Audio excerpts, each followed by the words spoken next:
Under the scorching sun, the earth cracked and dry. I stumbled among the ruins. The air felt like solidified ash, heavy and suffocating. My mouth was dry and every swallow felt like swallowing dust. The war had begun, the city long dead, its former bustle now reduced to shattered ruins. The air was thick with the smell of decay and death, as if time itself were decaying here. I dragged my feet, each step a heavy step, like treading on the edge of the world. But it was too late. Serious wars broke out in various countries and were out of control.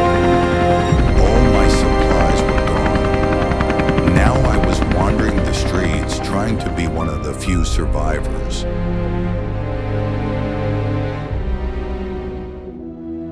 I found a tin box containing a diary. Alice was written on the cover, and next to it was a childish sketch of the earth. I flipped to the next page. Inside the diary was a flattened piece of tin foil with a tiny hole punctured by a needle. Then I began to read, My name is Alice, and this is my first journal entry as a survivor. My younger brother asked me a few days ago, Sister, what's the most unforgettable thing in your life?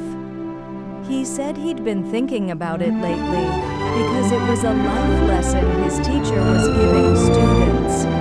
Then he started singing, In the dark air raid shelter where we were hiding. I don't know the name of the song, and his singing wasn't very good, but his voice was like pure water.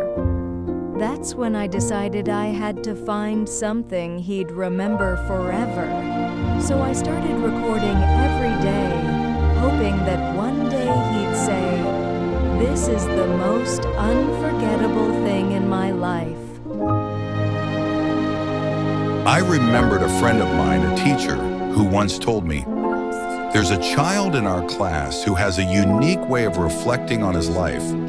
He said what impressed him most wasn't the events of 2024, but the time he spent with Eric. I didn't ask who the child was, nor did I ask who Eric was. It wasn't because Eric had done anything great, but because he had been there quietly. That kind of companionship requires no words or explanation. Simply being there is enough to be remembered for a lifetime. But at that moment, I suddenly felt that the child was the younger brother in Alice's diary.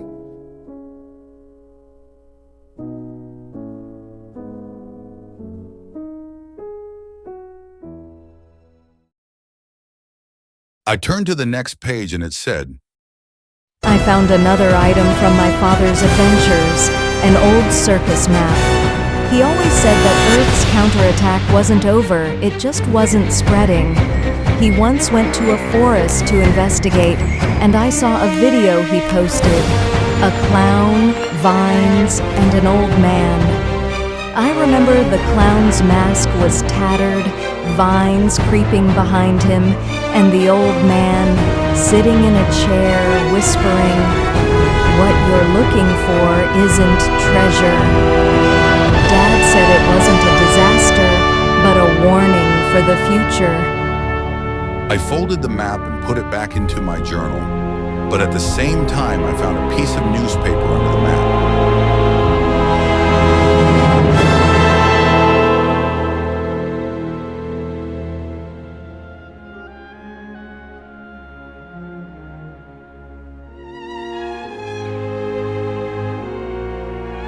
I picked up the newspaper beneath the map. It reported on recent disasters. In October, Mexico suffered floods and landslides, causing swollen rivers, landslides, and flooding in cities, leaving over 320,000 households without power. From July 4th to 7th, flooding struck central Texas, where over 20 inches of rain triggered catastrophic flash flooding, killing over 120 people and leaving 200 missing. The European heat wave from June to July sent temperatures soaring above 40 degrees Celsius in parts of Spain, Portugal, and the UK, killing approximately 1,500 people. The heat wave and strong winds in Izmir, Turkey, sparked massive wildfires across Izmir province, destroying farmland and forests and forcing the evacuation of 50,000 residents. The newspaper recounted recent global disasters. Could this be what Alice's father meant by a warning for the future?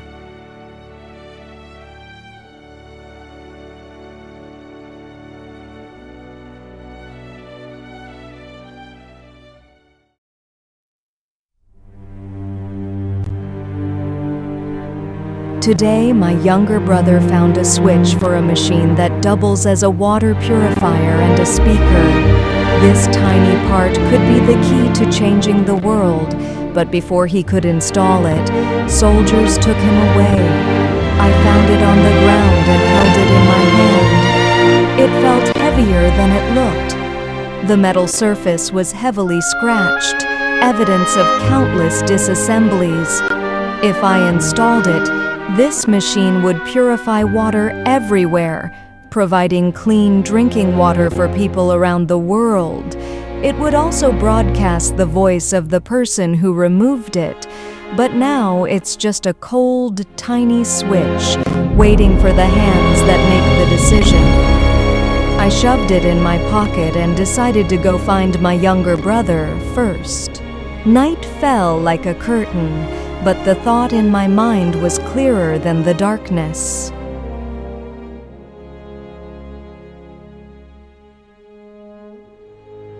The diary ended there, replaced by a red mark. The last page read, "If you are reading this, please drink this living water, then look up at the people around you." I went to the air raid shelter and searched for the part. Although the diary said Alice put it in her pocket, I found it in a box nearby. I turned on the purifier, and it transformed the world's dirtiest water into pure living water. At the same time, I heard Alice's voice coming from the speakers. Thank you to the first person who turned on the purifier for fulfilling the wish of our 3 family members. This is not the victory of any one country, but my father's forest memories and my brother's unforgettable songs. The purest water flows forever in hearts willing to open their hands and share. Perhaps Alice does not come from the present, but from a choice we made in the past. The diary is only a reminder. What is truly purified is not the air, but memory. Because this is Alice's gift to the world.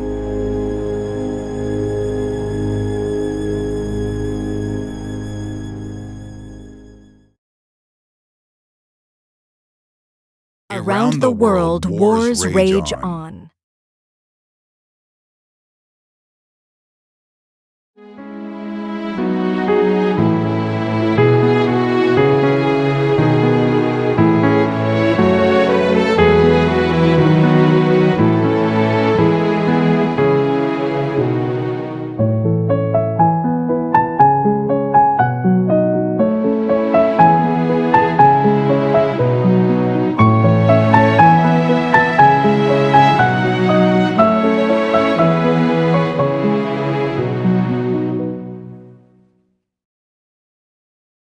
The city burns, the rivers fade, children cry in dust and shame, bullets rain where gardens grew, and thirst becomes the only truth.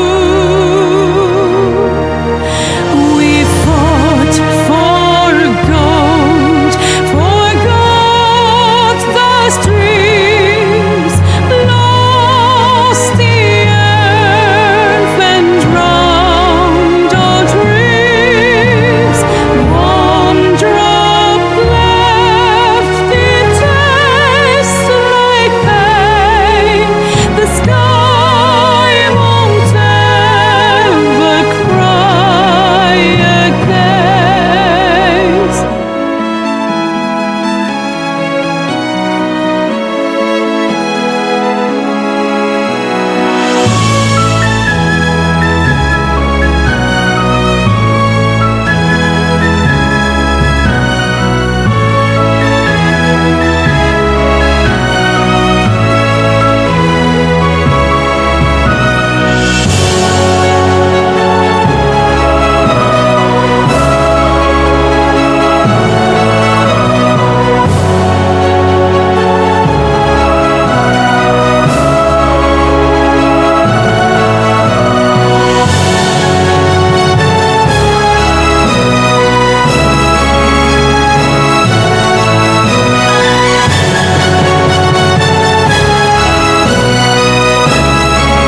You think you can survive by water, but actually you can survive by each other.